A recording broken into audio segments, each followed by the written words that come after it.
أعوذ بالله من الشيطان الرجيم بسم الله الرحمن الرحيم بسم الله الرحمن الرحيم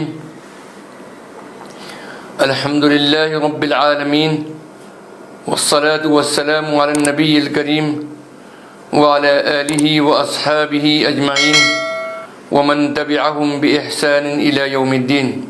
بزرگان محترم، برادران عزیز اور ہماری قابل احترام مائیں بہنیں اور عزیز بچیاں،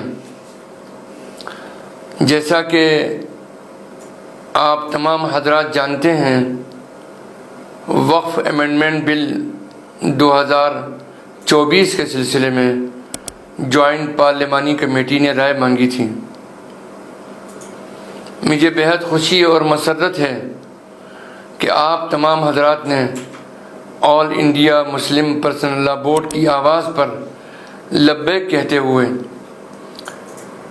اس کے QR کوڈ اور لنک کے ذریعے بھرپور طریقے سے اپنی رائے بھیجنے کا سلسلہ جاری رکھا، اور آپ نے یہ ثابت کیا کہ اس ملک کا مسلمان اس ملک کے دستور، کانسٹیٹیوشن، سنویدھان کا احترام کرتے ہوئے اپنے دینی و ملی تشخص کے ساتھ اس ملک میں رہنا چاہتا ہے، اور اپنی دینی شناخت سے کوئی سمجھوتہ نہیں کر سکتا. آپ کے اس جذبے کا ہم احترام کرتے ہیں اور تہہ دل سے ہم آپ کے شکر گزار ہیں. اسی طرح ہم خاص طور پر تمام معزز اراکین آل انڈیا مسلم پرسنل لا بورڈ، علماء، ائمہ مساجد اور خطباء کرام اور قاضی حضرات، نیز جملہ مدارس اسلامیہ، تعلیمی و سماجی اداروں اور رفاہی تنظیموں اور صحافی حضرات اور سوشل میڈیا پر سرگرم رہنے والے حضرات، اور اسی طریقے سے ملت اسلامیہ کے جملہ افراد اور ہماری بہنوں کے بھی ہم بے حد شکر گزار ہیں کہ انہوں نے وقف ترمیمی بل کے سلسلے میں بڑی تعداد میں JPC کو اپنی رائے بھجوانے کا اہتمام کیا.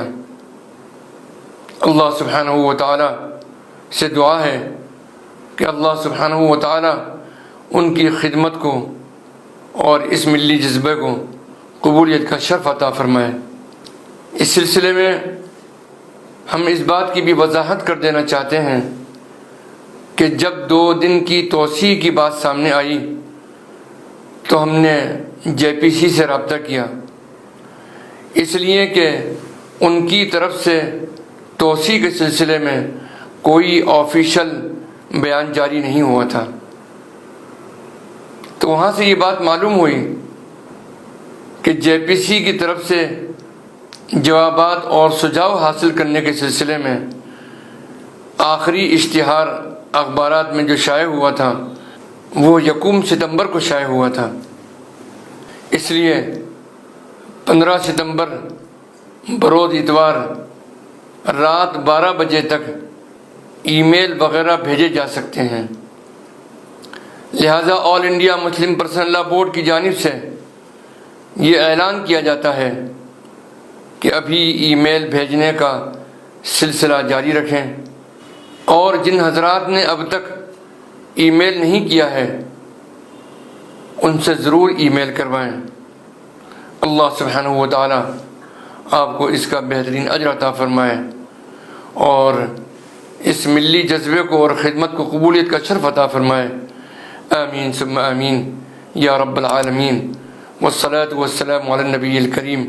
والسلام علیکم ورحمۃ اللہ وبرکاتہ.